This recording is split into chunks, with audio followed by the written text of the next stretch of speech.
बड़ी खबर आपको बता दें, एनजीओ की आड़ में तस्करी से जुड़ी बड़ी खबर है। एनजीओ की आड़ देह व्यापार के कारोबार का खुलासा हुआ है। एनजीओ संचालिका के पास बहुत से एजेंट थे। पुलिस ने बताया है गरीब घर के लड़कियों को ये तलाशते थे। अब तक 1500 लड़कियों की शादी कराई गई है। मौके से पुलिस को कई फर्जी आधार कार्ड मिले हैं। लड़कियों की फर्जी आधार कार्ड ये संचालिका बनवाती थी। नाबालिग लड़कियों को ज्यादा उम्र बताकर उनका आधार कार्ड बनवाया जाता था। तो इस पूरे मामले में जांच पड़ताल के दौरान ये तमाम बड़े सुराग पुलिस की टीम को हाथ लग रही हैं, जिसमें ये जानकारी सामने आई है कि बहुत से एजेंट एनजीओ संचालिका के पास थे। एनजीओ की आड़ में देह व्यापार के कारोबार का जो खुलासा हुआ है, अब तक 1500 लड़कियों की शादी कराई जा चुकी हैं और मौके से कई फर्जी आधार कार्ड भी मिले हैं। लड़कियों के फर्जी आधार कार्ड ये संचालिका बनवाती थी। नाबालिग लड़कियों को ज्यादा उम्र बताकर उनका आधार कार्ड बनवाया जाता था। गायत्री पहले भी ऐसे केसेस में इन्वॉल्व रह चुकी है। इसके प्रीवियसली भी बहुत सारे केसेस रजिस्टर्ड है। अराउंड 10 केसेस हमें पता चले कि जिसमें गायत्री इन्वॉल्व थी। तो जैसे केसेस रजिस्टर्ड होते थे किसी एरिया में, ये एरिया चेंज कर देती थी। तो बस्सी इलाके में गायत्री पिछले 8 साल से गायत्री सर्व समाज फाउंडेशन के नाम से अपना डेरा चलाती थी।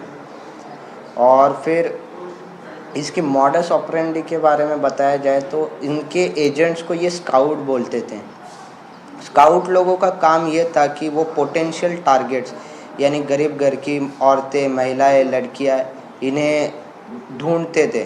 ढूंढने के बाद इनको कुछ झांसा देते थे कि हम तुम्हें जॉब दिलाएंगे या हम तुम्हें कहीं घुमाने ले जा रहे हैं। इसी बहाने ये लोग फिर उनको बहला फुसला कर अपने साथ ले आते थे और फिर वो दूसरे एजेंट के पास भेज देते थे। और फिर गायत्री के पास पहला एजेंट कभी देने नहीं आता था, दूसरे तीसरे एजेंट के द्वारा वो गायत्री के पास बेची जाती थी।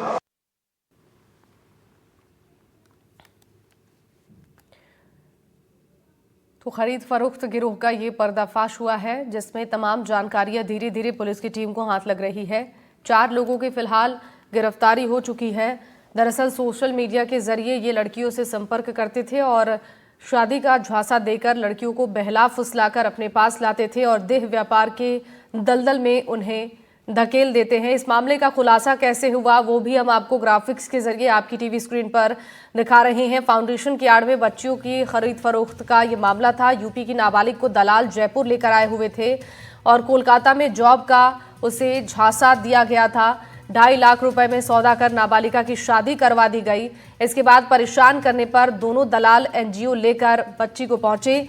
एक महिला की मदद से नाबालिग एनजीओ से भाग निकली और बाहर जाकर पुलिस को एनजीओ के कारोबार के बारे में पूरी जानकारी दी, जिसके बाद एनजीओ पर दबिश देकर इस कार्रवाई को अंजाम दिया गया और पुलिस ने 6 अप्रैल को छापा मारा और आरोपियों की गिरफ्तारी की। फेसबुक पर प्रचार कर लड़कियों को शादी का झांसा दिया जा रहा था। यूपी, बंगाल और बिहार से लड़कियों को बहला फुसलाकर बुलाया जाता था। फर्जी दस्तावेजों के जरिए लड़कियों की अवैध शादियां कराई जाती थी। इस खबर पर जानकारी देने के लिए हमारे साथ संवाददाता सोमू आनंद लाइव जुड़ चुके हैं। सोमू, देखिए, इस पूरे मामले को लेकर लगातार प्रशासन की टीमें भी अब एक्शन मोड में है। कई खुलासे भी अब तक हो रहे हैं जांच पड़ताल के दौरान। फिलहाल ताजा अपडेट क्या है? अब तक की जो कार्रवाई हुई है, क्या कुछ और ज्यादा जानकारी पुलिस को हाथ लगी है? देखिए, पुलिस को इस बात की जानकारी मिली है कि गायत्री पर पहले से भी 10 मुकदमे दर्ज थे और वो सभी मुकदमे इसी तरह के थे, यानी कि शादियों में लड़कियों की खरीद फरोख्त के मामले उस पर दर्ज थे। एक जगह पर जब वो मुकदमा दर्ज होता था वह जगह बदल देती थी, दूसरी जगह से ऑपरेट करने लगती थी और बीते कुछ सालों से वो इसी नई जगह पर ऑपरेट कर रही थी।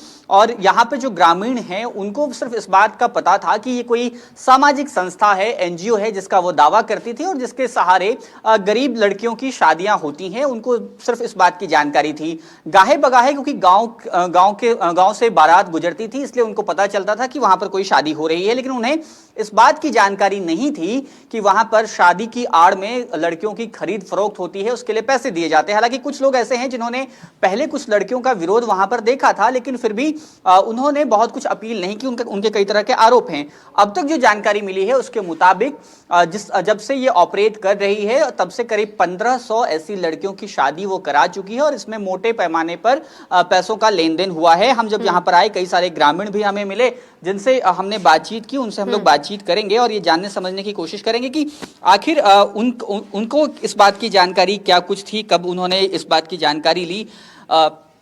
आप ये बताइए कि आप लोगों को ये पता था कि वहाँ जो एनजीओ चल रहा है उसकी आड़ में क्या कुछ हो रहा है, आप लोगों को जानकारी थी? क्या नाम है आपका? विनोद शर्मा। जी विनोद जी बताइए। जानकारी क्या, यहाँ से शादियाँ होती थी, यहाँ से बारात जाती थी गांव से, ये जानकारी थी हमारे के। तो एक लड़की यहाँ पे आई हुई भी थी, वो रूस के वहाँ से निकल के बग के आ गई जी। और वो ये कह रही थी बस कि मैं वहाँ नहीं जाना चाहती।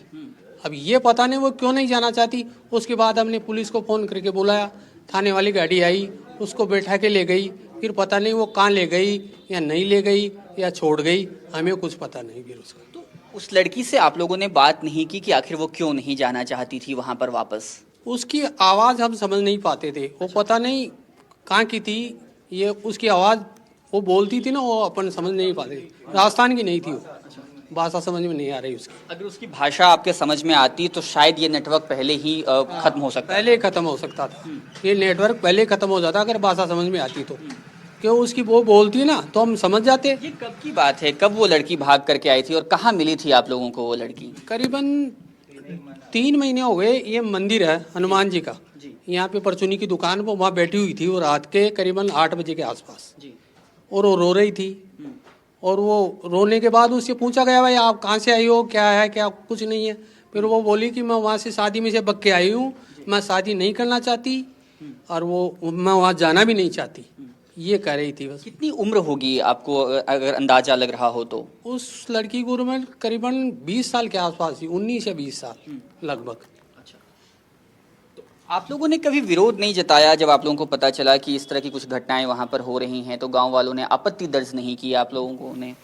हम वहाँ जाते भी नहीं। आपत्ति तो जहाँ वहाँ रहते और ये अच्छी तरह देखते तब कोई आपत्ति तो जब करते ना। अब हमसे वो करीबन आधा किलोमीटर दूर रहते हैं, गांव से बाहर रहते हैं, तो अपन को पूरा पता भी नहीं, हम गांव में रहते हैं, आपत्ति कैसे करें वैसे। तो देखिए ये पूरा मसला है क्योंकि इन लोगों को इस बात की जानकारी ही नहीं थी कि वहाँ पर कुछ इस तरह का हो रहा है। हालांकि कुछ लोग जरूर हैं जो पहले से जिन्होंने थोड़ी आपत्ति करने की कोशिश की थी। आप कुछ बता रहे थे जब हमारी बातचीत हो रही थी कि पुलिस प्रशासन पर भी आप लोगों ने आपत्ति दर्ज की थी। वो क्या है, मैं खेत पड़ता है मेरे पास में। हाँ। मैं शाम के टाइम जाता हूँ, इस टाइम वहाँ महफिल होती है दारू की, रोड शराब की महफिल होती है। मैं शराब की महफिल होती है, मैं डेली देखता हूँ। क्योंकि मेरे पड़ोस पे खेत पड़ता है ना, जैसे मैं जाता हूँ वहाँ देखता हूँ तो वहाँ शराब पीते हैं शाम के टाइम पे। मतलब लड़कियाँ भी लड़का भी सब मान लो, वहाँ गंदा रास्ता है इस टाइम पे। कितनी लड़कियां और लड़के वहाँ पर अक्सर आपको दिखते थे? कभी स्कॉर्पियो कभी बोलेरो कभी बहुत गाड़ी आती थी रात शाम के टाइम पे वहाँ पे। तो फिर हम डरते थे, इसलिए मैम जाते नहीं थे शाम के टाइम वहाँ पे, क्योंकि गाँव से बाहर रह गया वो जंगल एरिया। डर लगता था? हाँ किस बात का डर लगता था? भाई हो सके हमारी मेहरबानी एक लिए आ सके वहाँ पे तो कुछ छेड़ कर ले तो किल्लत क्या कर ले, हम कुछ नहीं कर सकते, ठीक है, इसलिए वही बिल्कुल। बात। तो देखिए सोमू, लगातार खुलासे होते जा रहे हैं इस पूरे मामले को लेकर। प्रशासन भी अब जांच पड़ताल को तेज करता हुआ नजर आ रहा है। इंतजार करना है कि अभी क्या कुछ और खुलासे होते हैं इस पूरे मामले को लेकर। बहुत धन्यवाद सोमू तमाम जानकारियों के लिए।